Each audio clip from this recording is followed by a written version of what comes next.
You walked into Best Buy 6 months ago. The 85-inch Samsung was glowing on the wall like a portal to another dimension. The salesperson told you it was the most popular size they sell. Your neighbor has one, the price had just dropped. So you pulled the trigger, $1,400 out the door, plus delivery and mounting fees on top of that. Now you're sitting 8 feet away from a screen so big you have to physically move your eyes to follow the action. Your neck hurts after an hour of watching. The picture looks soft instead of sharp. And every flaw in the streaming compression, every pixelated edge, every blocky shadow is magnified so large you can't unsee it.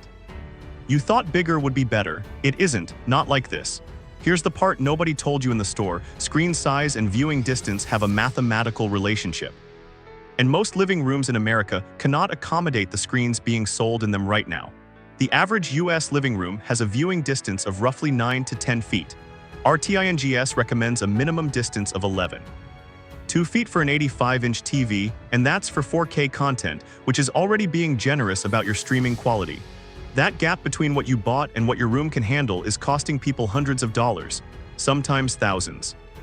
And it keeps happening because retailers have a strong financial incentive to sell you the biggest screen possible, and almost no incentive to tell you when you're making a mistake. So let's talk about exactly where the bigger is better logic breaks down. What size actually fits your room? Which brands are pushing oversized panels that aren't ready for the price tag they're charging? And what the people who already made this mistake wish someone had told them first. The sweet spot nobody talks about. For most living rooms, the right TV is smaller than what's on the showroom floor. That's the uncomfortable truth. RTINGS uses a formula based on visual acuity, the limits of what the human eye can actually resolve at a given distance. At 9 feet, the maximum screen size where 4K resolution provides a visible benefit over 1080p is roughly 77 inches. At 8 feet, you're already at 68 inches. At 7 feet, which is a perfectly normal couch-to-wall distance in a suburban living room, you max out at about 59 inches. What does that mean in practice? It means if you bought an 85-inch TV and you're sitting 9 feet back, you are not getting the benefit of 4K resolution. Your eyes cannot resolve it from that distance. You paid for pixels you can't see. The picture doesn't look sharper. It looks like a giant 1080p screen, except you also notice every artifact, every compression smear, and every motion blur that you'd never see on a smaller panel from the same distance. The consequence is real. One owner on Reddit described it exactly: bought an 85-inch LG for the Super Bowl, thought it would feel like a theater. Now I get headaches watching it. My wife refuses to sit in the center seat. We both sit off to the side now just to get some distance. Should have kept the 65. Bottom line, before you think about brand or price, measure your viewing distance. Multiply it by 0.535 to get the ideal screen diagonal in inches. That number is probably smaller than what you bought or what you're considering. Why retailers want you to buy bigger? This isn't a conspiracy. It's simple math. A 65-inch TV in the mid-range might sell for $700.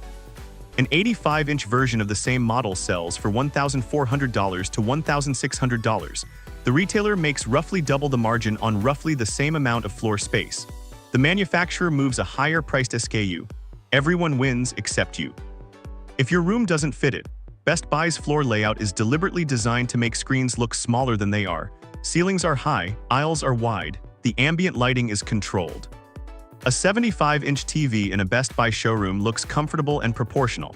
In your 12 by 14-foot living room with 8-foot ceilings, it fills the entire wall.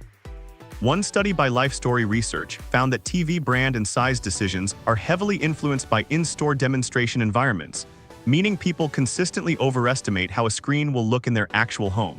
The showroom effect is real. And it's not an accident. The average TV sold in the US in 2019 was 50 inches. By 2023, it was 65 inches. The 75-inch and 85-inch segments are the fastest-growing categories in the market. That growth is being driven by retail incentives and manufacturer positioning, not by living rooms getting bigger. Bottom line, the showroom is lying to you, not through deception but through environment. Measure your room first. Walk into the store with a target size. Don't let anyone talk you up. The resolution trap. Here's the part that really frustrates people once they figure it out. You may have paid a premium for 4K or even 8K that you are physically incapable of seeing. At 10 feet, the human eye begins to lose the ability to distinguish individual 4K pixels on screens smaller than 77 inches. Consumer Reports has written about this extensively. The threshold is not a marketing claim. It's based on the angular resolution of the human visual system, approximately 1 arcminute, which translates directly into the viewing distances and screen sizes where higher resolution stops mattering. 8K is even more extreme. To see the difference between 4K and 8K content on an 85-inch screen, you would need to sit approximately 3 feet away from it. Nobody does that. Samsung, LG, and Sony all sell 8K TVs at significant premiums, $3,000 to $7,000 and up. Reviewers at RTINGS and Digital Trends have confirmed that in standard viewing conditions, most people cannot distinguish 8K from 4K. The resolution advantage disappears before you sit down. One buyer on Amazon left this. Spent $4,200 on an 85-inch Samsung 8K. My brother has a 65-inch Sony 4K that cost $1,100. We watched the same game side by side. I could not explain to him why mine looked better. I couldn't honestly say it did. I want to cry. The resolution conversation has been completely co-opted by marketing.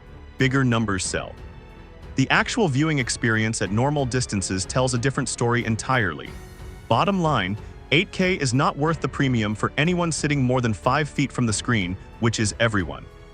4K is the ceiling of useful resolution for the vast majority of home setups. Don't pay for what your eyes cannot use, where the picture quality actually falls apart. Bigger screens expose weaknesses that smaller screens hide. This is the part nobody in the showroom tells you. Panel uniformity, how evenly lit the screen is across its entire surface, becomes dramatically more noticeable on large screens. On a 55-inch TV, a slight brightness variation in the corner might be invisible. On an 85-inch TV, that same variance can look like a gray cloud in the lower left of the screen during dark scenes. RTINGS tests panel uniformity as a core metric. In their testing of large format TVs, they consistently find that budget and mid-range panels in the 75-inch and above category have noticeably worse uniformity scores than their 55 and 65-inch counterparts from the same brand. The larger the panel, the harder it is to manufacture consistently. And manufacturers are selling more large panels than ever at price points that don't support the quality control required to do them right. TCL's 6 series at 65 inches earns strong uniformity scores. The 85-inch version of the same line scores significantly lower. You're paying more for a worse panel experience because scaling up is hard and the budget didn't scale up proportionally. Hisense U8N at 85 inches has been widely praised at 65 and 75 inches. At 85 inches, multiple reviewers, including RTINGS, have noted clouding and uniformity issues in dark room conditions. The engineering that works at one size doesn't automatically transfer. One owner put it this way: every dark scene looks like someone left a flashlight behind the screen. Paid $1,100 for this. The 65-inch at my sister's house looks better in every way. I wish I had just bought that. Bottom line, if picture quality matters to you, especially in dark rooms, bigger is not always better. Go to 75 inches maximum unless you have the room distance to justify 85, and check RTINGS uniformity scores before you buy any large format panel. The brands that are most exposed. Not every manufacturer handles large panels equally. And the gap between good and bad gets wider as screens get bigger. Samsung sells more large format TVs than any other brand in the US. Their QLED lineup, the Q60B, Q70C, QN85, is their primary volume driver in the 75-inch and above category. The QN85 uses mini-LED backlighting. The Q60B and Q70C use edge-lit LED, which at large sizes produces the worst uniformity results of any major panel technology. Consumer Reports reliability data gives Samsung a middling owner satisfaction score, specifically in the 75-inch and above segment, lower than Sony and LG in the same size category. The complaints cluster around two things: panel uniformity issues in dark scenes and software problems with the Tizen operating system after 2 to 3 years of use. LG's OLED panels are a genuinely different conversation. OLED doesn't use backlighting, every pixel generates its own light, uniformity is essentially perfect. But LG OLED gets expensive fast at large sizes. The 83-inch C5 OLED starts around $3,500. The 97-inch version is $6,000 for most buyers. That is not the conversation they walked in expecting to have. Sony performs well on large panel quality. The X90L and Bravia 9 series get strong uniformity scores from RTINGS at 75 and 85 inches. Sony uses a processing advantage, their cognitive processor XR, that genuinely improves motion handling and upscaling on large screens. The price premium is real. A Sony X90L at 85 inches runs around $1,800 to $2,000. But the picture holds up in ways that cheaper panels don't.